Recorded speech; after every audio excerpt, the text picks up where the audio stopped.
Hi, welcome back to the podcast School of Love, where we want to help you create parent-child relationships where you can talk about anything, especially sex.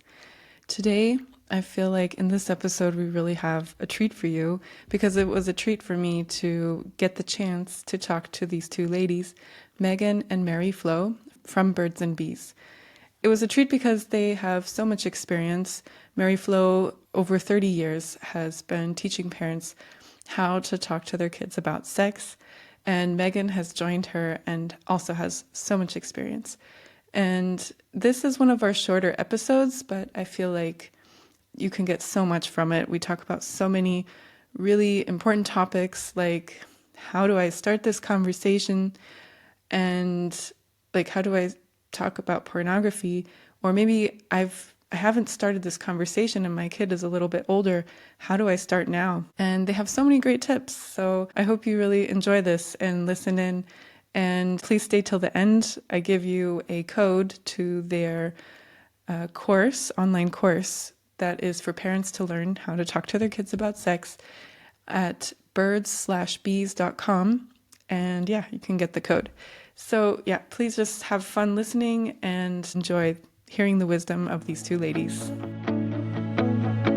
Welcome back to the podcast School of Love. Here I am with Mary Flo and Megan from Birds and Bees. Welcome, both of you.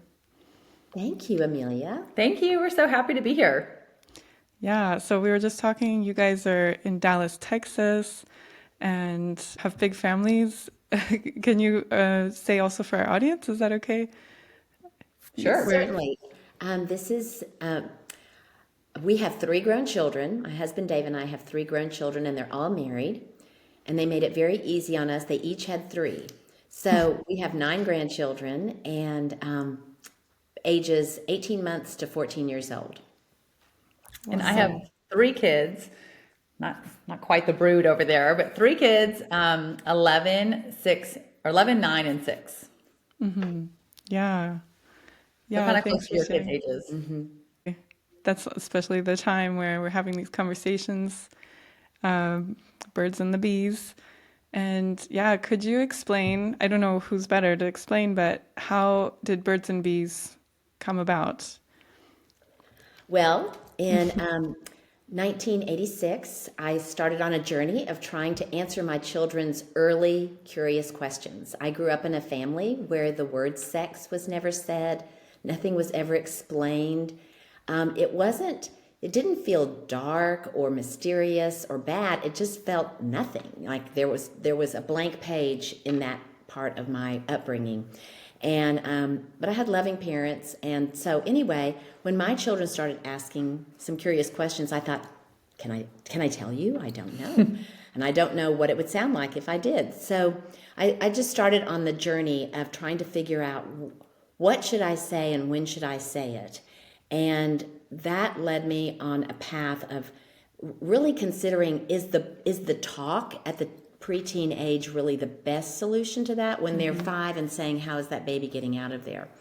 And so basically it became a deconstruction of the talk, put in more childlike phrases and simple concepts, and in not just one conversation, but in many, multiple layered conversations.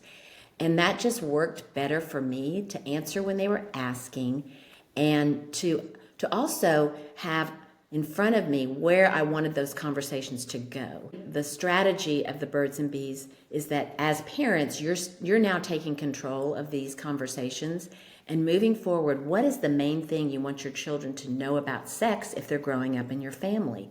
So even before you start answering those early curious questions, the first step is to have a mindset of where you want those conversations to go.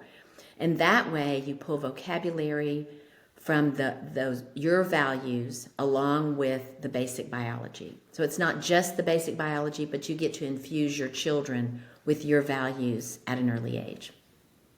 Yeah. So I did this for a long time, and it was just a speaking event. And I Very popular. it caught on, and no one was really teaching parents how to do this. And so after a while, I was teaching middle school in our town, and I was attending a parent education event one night.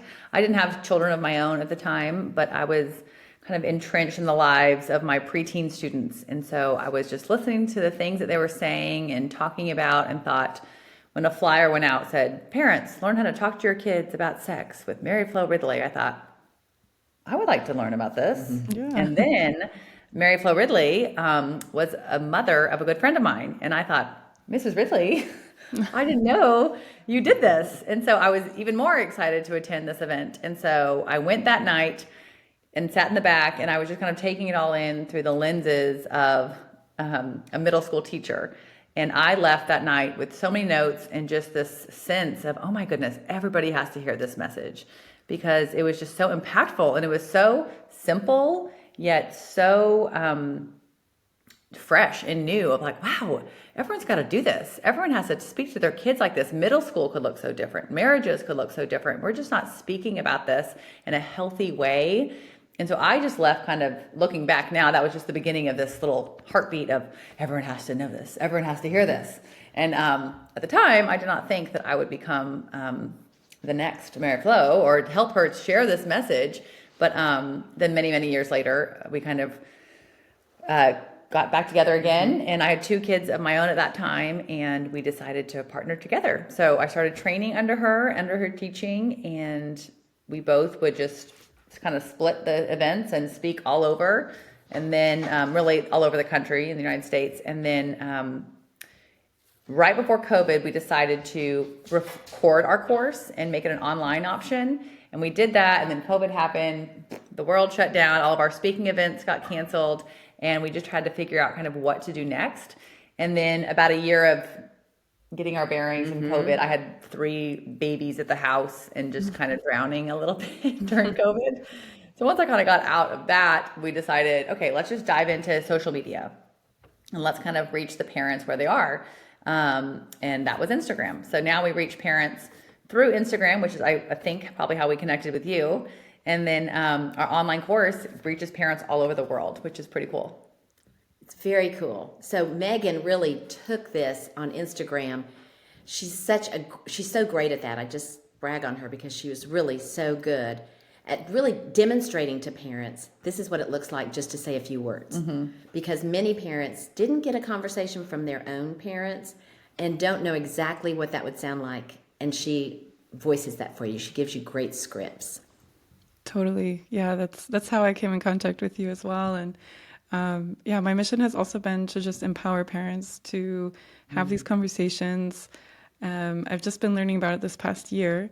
And so you jumped out in my algorithm, and it was just so inspiring, because I was like, wow, so confident, so matter of fact. That's what it can look like. And it was just a really great example, Megan, to see you Oh, I'm so with glad. yeah, with the scripts that you have. And it's just, it's like, oh, why didn't I think of that? Like It is simple. I mean, the whole, even everything on the course, you hear it all and think, well, that is simple. Like, why didn't I think of that? I can do this. But I think there is so much around this topic that makes us all nervous, or fearful, or dread, or baggage of our own. There's so much around this topic that it's hard to think simple and clear. Yeah, exactly. And yeah, so you guys talk about the drip, drip, drip method, right? Which I love. And it makes so much sense as well. And can you explain just why it's so much more effective than the one and done conversation? Because I actually love what you said, Mary Flo, that we should have in mind of the future. Like, what do I want my kid to get from all of these conversations? Where am I leading them to? And so I don't know if that's what our parents were thinking, like, oh, I'm going to have that all in one go. But yeah, why the drip, drip, drip method? It's really in contrast to the talk. So if you think about the talk, it's a one-time awkward conversation at a very awkward age for children. And so that is just like not good chemistry. Everything about it is awkward. And so parents want to do it and be done with it. And they also, in their mind, think, I have one chance to do this. I better do it right. So there's a lot of fear around that conversation. And this method is taken from an idea of a sponge in the mind of our children. And if you think about a sponge in their minds and you label that sponge curiosity about sexual things, they're born with that sponge. They're curious. They want to know about their bodies and your bodies and how does all this work and what happens about this. They just want to know. So as you were saying, giving all that information at once is very challenging. And so the drip, drip, drip came from considering that sponge and the difference between taking a whole bucket of water and pouring it on that sponge in one conversation and how that's not absorbed, that's not really an effective way of getting that information into their mind. But drip by drip by drip, it absorbs and then it creates, an understanding that you build on again and again, and you can actually get more liquid in there if you drip, drip, drip than if you pour it and most of it gets spilled over. So it's sort of a visual that we give parents that helps them understand who is going to fill that sponge. They are curious. Where are they going to take that curiosity? And if it comes from their parents at an early age, it's in there. Mm-hmm. And then when they go out into the world, what happens with a full sponge? Something else gets poured on it, but it doesn't sink deeply in as the power of the first impression because there's already something there from their parents. And so we want to equip parents so that they can see that's their child's greatest protection, is having conversations with me, because then they will feel comfortable coming back. I will feel comfortable moving towards them. And so it's just little pieces that aren't quite as intimidating. Mm-hmm. Yeah, I love that analogy. Thanks for explaining that. And so one common question, I guess you probably get a lot, is what is age appropriate? Yeah, I mean, I think parents always consider, the age of their kids, how much do they know so far? How do you guys have a way to, like a rule of thumb for your curriculum, but also for parents on judging what's age appropriate for my kid? So many of our conversations are really about basic biology and then your family's core beliefs. We don't really dive into the dangers or pleasures associated with sex in these prepubescent conversations. So kids 0 to 10, we're really not even talking about pleasures or dangers when it comes to sex. So really, at this point, everything that we're sharing is age appropriate, using anatomically correct words for their body parts. That can start as young as 2 or 3. When you're potty training, you can say, oh, that's your penis. We're going to put our underwear on because that's a private part. Those conversations can start when they're really little. The story of a birth, how a baby's born. When your kids are young, you can tell a 5-year-old, well, the baby's actually not in mommy's tummy. It's in a special place called the uterus. That's age appropriate for a 5-year-old, So I think sometimes we have to remind ourselves as parents that these vocabulary words are not bad words. Mm-hmm. I think sometimes we kind of feel like, well, I don't want them to say penis. Oh, they're only 2. And we have to be okay, but why? That's not a bad word, And what we're kind of doing by ignoring these vocabulary words or ignoring these body parts is we're kind of creating this idea of secrecy or shame or, oh, we don't talk about that. Or like, oh, that's a private part or whatever it is. And so I think body parts and vocabulary words are age appropriate for very young kids. I think the story of birth can be told, or, and again, little by little. You don't have to sit down with the 2-year-old and say, well, the baby's coming out of mommy's vagina.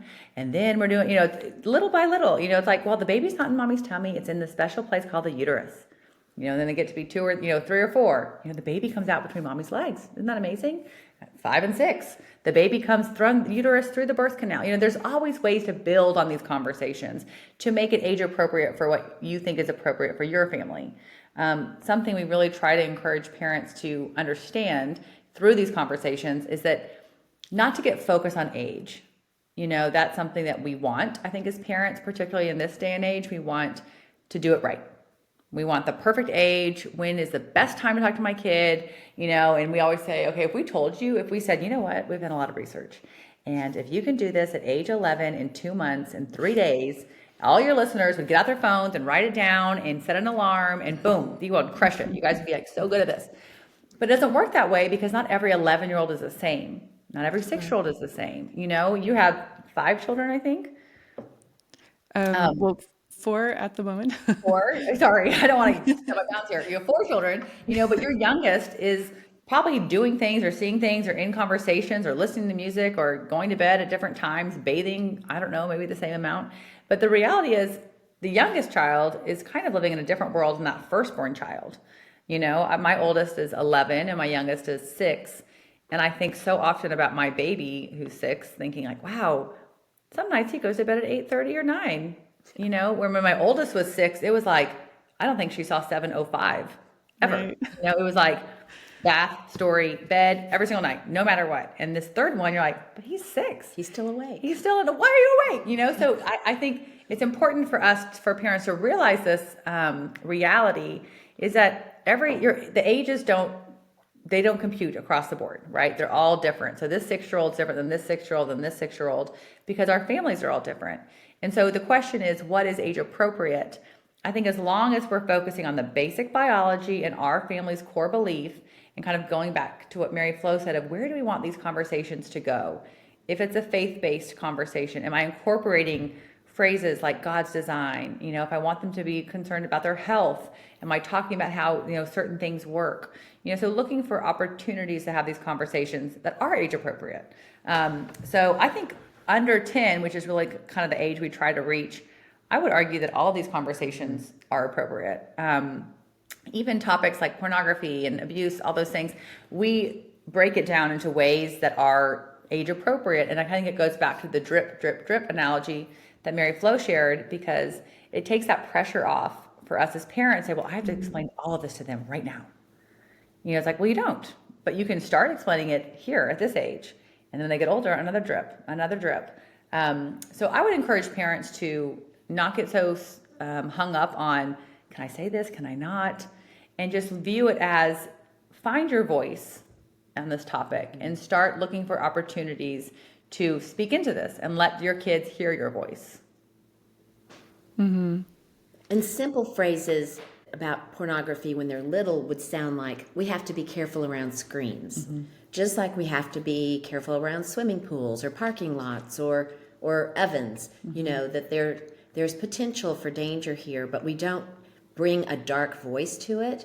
We just calmly and assuredly say, we need to be careful about screens. So it's not going into the idea of pornography mm-hmm. just yet. Right. Yeah, I was also thinking about this, and I agree. Like it's all age appropriate, and I was thinking it's more about the length of the conversation. That's kind of why I like, just the drip method, which is focused on the really short conversations. And as your kid gets older, then more detail comes in, and maybe it's not 2 minutes anymore, but it's 10 minutes. And mm-hmm. then, when they're much older, hopefully 20 minutes, and you can go deeper. But yeah, I also really love how you keep it so lighthearted. Some people are like, oh, pornography and panic. But yeah, it's like we have to be safe just like anything else. But do you have some advice for parents who they have maybe zero experience or they just dread it, but they want to start talking? How can they do their best to approach these conversations as lighthearted as possible? Well, I think they need to think about a few things. Who do you want? I'm not trying to make fear a part of it, but who do you want to explain all of this to your children? And when you think about the world they live in, their access to screens, their access to Siri, just to say, to ask a device, who do you hope will fill that sponge? Who do you hope will give them the understanding of something that's going to be a part of their life for a long time? And so what do you want them to, what's the main thing you want them to know about sex if they're growing up in your family? So I think the more a parent pre-thinks about those things, and not to push the course, but that's the first section in the course is about that, and we have a workbook that goes along with that helps you mm-hmm. think through, well, Birds and Bees is not like a cookie cutter, here's what you have to say. It's more like we're inviting you to consider ways to talk to your children. And that will have to be really from your heart to your children. You know your children best. You love them the most. So, but the questions help you realize, okay, this is not about me anymore. This is about my children. And so even though these conversations might be somewhat painful, they have a good ending, because the ending is that you will have the confidence that you have shared with your children certain aspects about sexuality. So it comes, I think I would have them have confidence that they're never going to do it right, like perfectly right.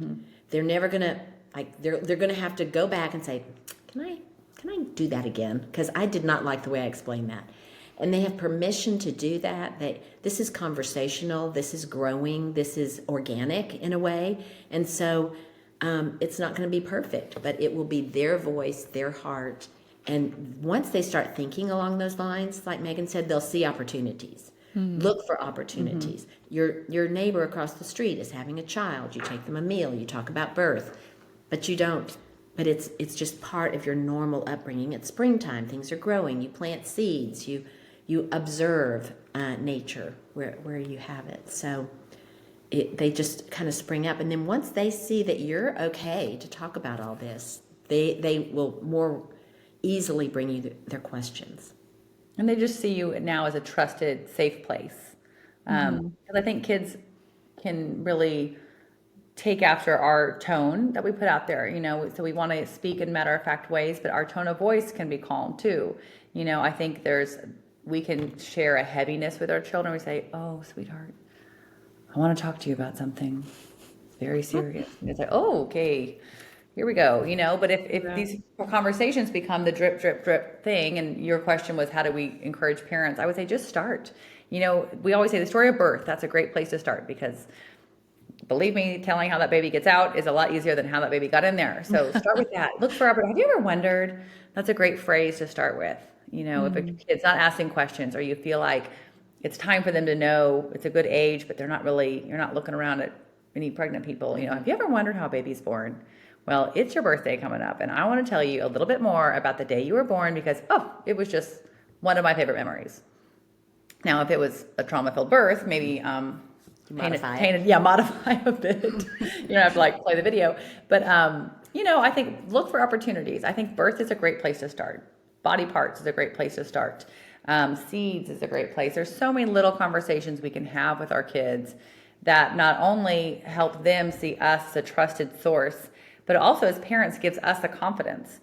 Wow, I just said penis and it didn't fall over. Nobody left the room.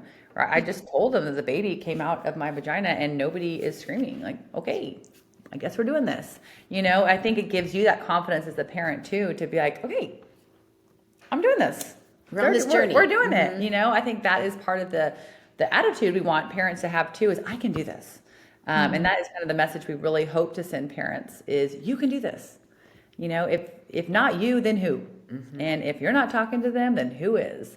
So we like to talk about this. We talk about this all the time, but we're not coming to your house, so you can do this, and I think that's the message we want parents listening today to hear, is you are equipped. You have the information. We are here to help you if you need, information or guidance, but you are who your kids need, and look for ways to share your voice. And in those early years, those are the years that they hear you, they trust you, they're listening to you. It's a sweet time. And it's not something you want to outsource. You don't want those early impressions to be from someone else. When they get older, and when they're in the latter preteen, the teenage years, you may need some support for that, because they are now looking to other voices. You may need support of a youth group leader, or support of older cousins who will give them good information. I know in the States, a lot of kids go to camps. Who are their camp counselors? Who are their, who are they getting a lot of information from? Obviously, it's going to be their music, or who they hang around with.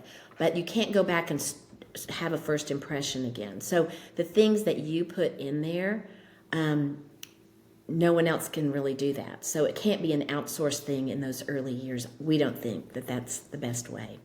But if you do have, still struggle with, there's a phrase we like to use called pick your pain. We're not kidding you. when you first start to have these conversations at the beginning, it is a little painful. It is out of your comfort level for sure. So don't think, oh, everyone else is making this sound so easy. No, it's out of your comfort level for sure. But it's that little bit of pain is nothing compared to the pain of a family that cannot talk about these things because no one ever got over that little bitty pain.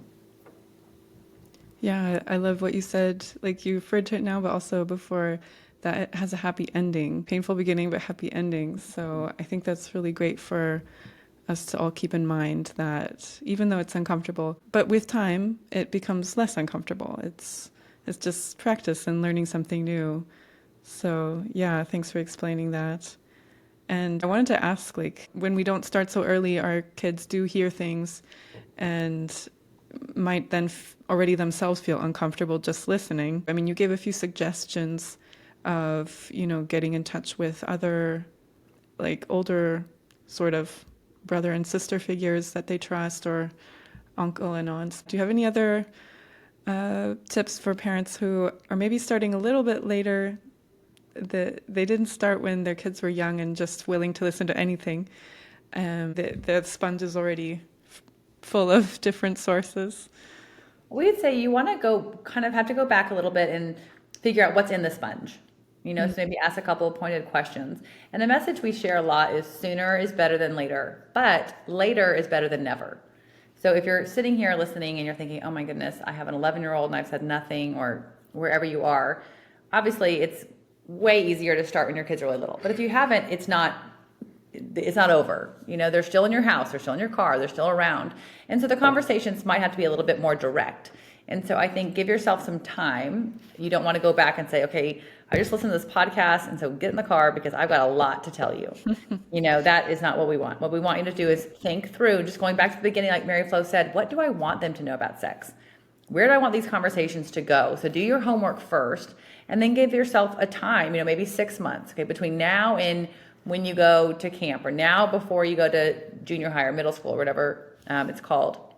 Before you do this, these are the conversations I want to have. And so I have not done the best job doing this, and that's on me, but we're going to do it whether you like it or not. So you don't have to look at me. You can sit in the back seat. You don't have to say much, but I'm going to cover a couple things because you're going to hear about this from other people, but it's really important to me that you hear it from me because, believe it or not, I know so much more than your friends do. And so your conversations might sound a little bit more forward than this. Look at these apple seeds. How these seeds make new life. It might sound a bit more forward than these conversations that can start in the early years, but we'd still encourage you to do a drip approach and not well, I'm behind, so sit down because this is going to be a weekend to remember. I think we still will encourage you to give yourself that leash of, okay, maybe over the next 6 months. Would you add to that? Yes. No, I would say what you said, just kind of own it a little bit and say, there's a topic that we've never put on the table in this family, and that's on me. And that topic is sex. And you've probably heard some things about it, but maybe you've wondered, why haven't we ever talked about it? But moving forward, that's going to change little by little. And I'm not even going to start tonight. I'm just going to tell you that I very much want to have some of these conversations, and I'm figuring out how I want you to be getting ready to bring me some questions, but you don't have to speak if you don't want to. We're going to start to grow more comfortable with having these conversations. And then just say, now, let's get up and, wash the dishes. Don't kind of let them know this is now going to be part of what we talk about. Yeah, I really appreciate the vulnerability, like just showing I'm not perfect, but then being honest and also hopefully consequent, like I'm going to keep this up now and we're going to move forward. Hold me to it. Yeah, exactly. You're like, oh, I won't remind you. Yeah. Something that's important for parents to hear us say during all these conversations that we're going to have, we're all going to mess up. We're all going to panic and say something or think, oh man, I should have said that 3 years ago, or I can't believe I just reacted that way. That's not what I wanted to do. So just kind of have this mindset of our attitude is to be, or our goal is to be purposeful parents that have a purpose in these conversations, that are going to be intentional of looking for opportunities to drip, drip, drip. So we want to be purposeful parents, not perfect parents. We're all going to mess up. We're all going to say things. And so it's okay to go back to your child and say, sweetheart, earlier today in the car, you asked me a really good question. I kind of got fumbled my words, and I didn't give you the best response. So I'm going to start over. So we as parents can kind of go back, to the point with older kids. If we feel like we've kind of missed the boat a little bit, move towards them. If you give them a bad answer, go back. Sweetheart, I'm so sorry. I was really distracted in the car with that baby crying, and I just didn't give you my best answer. So to be the focus to be on purposeful parents and not perfect parents, I think is a message that we at Birds and Bees really want to send to parents is you can do this, and we're all going to mess up, but keep doing it. Yeah, thank you so much. We're going to wrap up, but I really, really value the time that we could share, and all the best for your mission and vision ahead. All our listeners can also get a discount, 20% off with the code School of Love, all caps. Thank you so much for that. I hope to see you around. I know. Thank you for having us. This is such a treat. This was wonderful. It's always cool to connect with people all over the world. It's Absolutely. very just humbling, exciting. So Yes. Thank you for having us on. It was a treat for us. And you have such a lovely voice and ask good questions. You're going to go far too. Good luck with what you're doing. Thank you so much. And yeah, for you guys as well. And I hope you guys make it to Germany sometime. Oh, that would be cool. We'd love it. We'll have some sausages. Yeah. And you know who to call if you ever come to Texas. Yes. Yes, definitely. All right. All the best, you guys. Take care. Thank you. Thank you. Spread the word and stay connected through YouTube, Instagram, WhatsApp, Facebook, and our newsletter, which you can subscribe to on our website, schooloflove.org. Really hope to hear from you.